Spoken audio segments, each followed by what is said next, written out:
We have not my roommate anymore, but there's this guy named Ray. Ray's the man, dude. Actually, I love Ray. I'll tell you this right now. I actually was trying to take Ray with me when I left. That's how much I love Ray.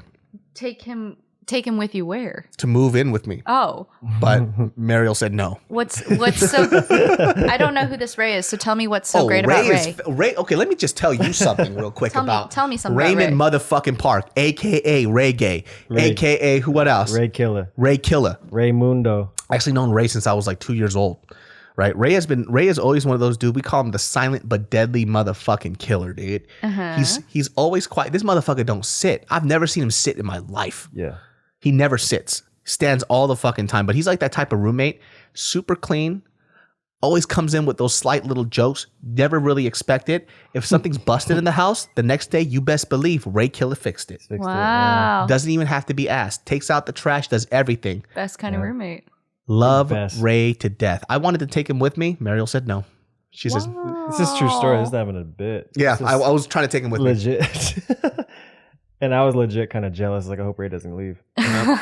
Is he still with you? Yeah, he's over here. Yep. I've known him since I was 2 years old. That's Grew up in crazy. Sacramento, California. Went to the Jeez. same church. We went to, he went to UC Davis. I went to UCR. And then when I moved back to LA, he actually moved back at the same time. And lo and behold, I got him to move in with me and I held on to him for fucking 6 years. And then this lady named Mariel Song comes around and strips him away from me. Is he single? Is he cute?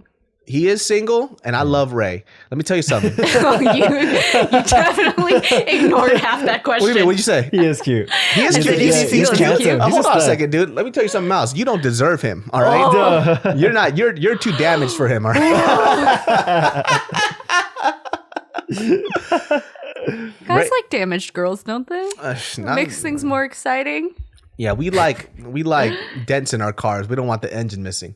Hey, my engine is not missing. I might have a crack or two, In the transmission. Yeah. but I might need my oil changed. But Ray is a unique guy though. Like you have to get to know him to understand his humor because he's super quiet. But once you get him to speak and he opens up, man, stop him. Ray is funny, dude. Like I love Ray. He's a very simple guy too. You want to talk about minimalist? He's a minimalist. Yeah. So if you fuck with minimalist, Ray's the type of guy. If Ray falls in love with you, just best believe he has everything in your best interest. He takes care of me till this day.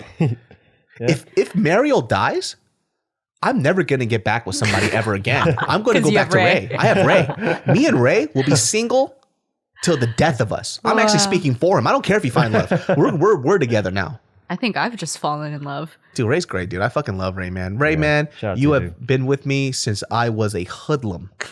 And you still stuck around. Shout out to Ray. Ray Park, Raymond Killer, dude. Raymond But you Killa. have that type of relationship with Megan Batwans. Megan Batwans. That's her French name, Megan Batwans. Megan Batwans. How did you and Megan meet? We love telling this story. I was actually really mean to her the first time we ever Oh, met. what a Korean bitch. Yep, I was. The kimchi in her eye and shit. Basically, in the dance culture, there's like a thing that we like to call groupies. And I just, based off of who Megan was hanging out with when I first met her, I just kind of assumed she was one too. And we were at this house party in Vegas. Shout out to J.R. Aquino. Is his house. The singer, Yeah, right? yeah. He's a very fantastic singer. Yeah, amazing singer. We were all at his house, and I think it was actually my birthday week too. We were all in Vegas for HHI, which is this big hip hop competition.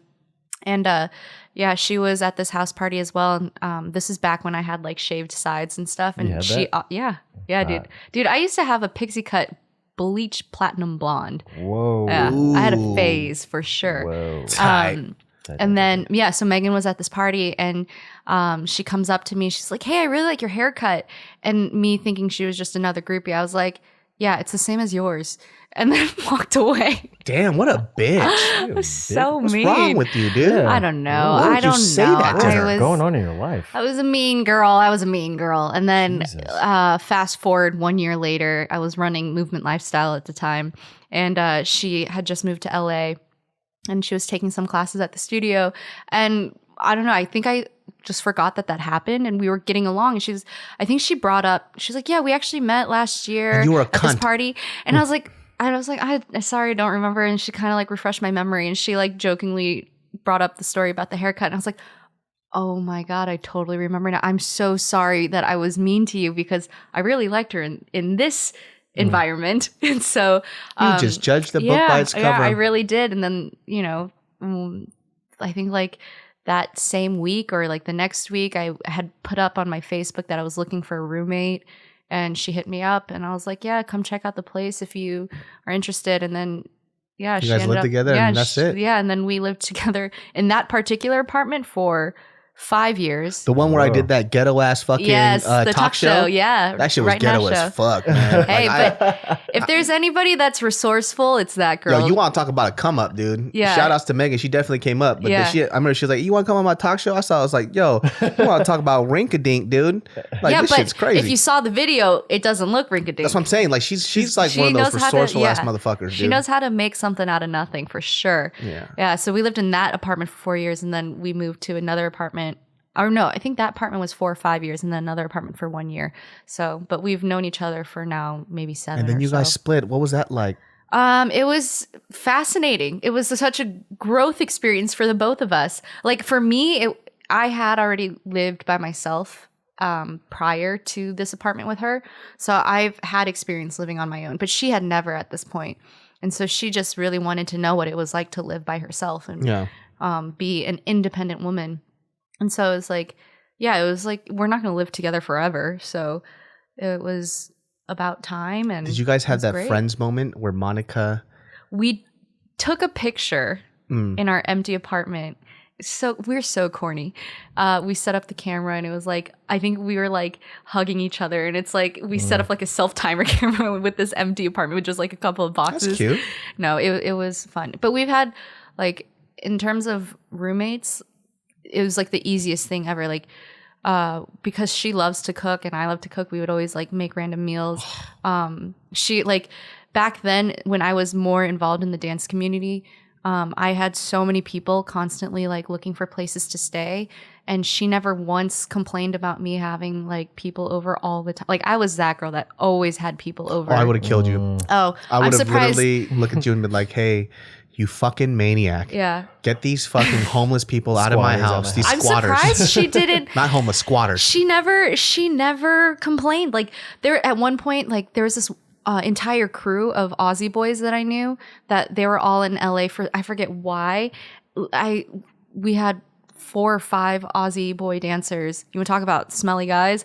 And she like didn't care that I like gave them a place to stay. For like, how many days? I don't remember. It was so long ago. How many days? Maybe a week. A fucking week? You have lost your fucking mind, dude. No, but that's how cool she was as a roommate. No, that's how a terrible roommate you are. That's not how cool she is. That's how terrible you are as a person. Hey, no, we were great roommates. I mean, that's why we lived together for so long. It's just it worked out so well. You know what? Here's the fucking plot twist. It was like, I just want to live on my own. I was like, no, you remember that one time you brought those fucking 4 guys over and they spent. Let me tell you something. This is how I am as a person. My thing is like when we live together, there's certain rules that we have, right? Like the great thing about like me and Khalif when we lived together, we never had anybody over. Nobody. We liked our own space. Yeah. We're like, house is like home base for us, right? Occasionally we'll bring like 1 or 2 people over, but they wouldn't be staying for fucking long, right? Because this is our spot. We gotta de-stress here, right? So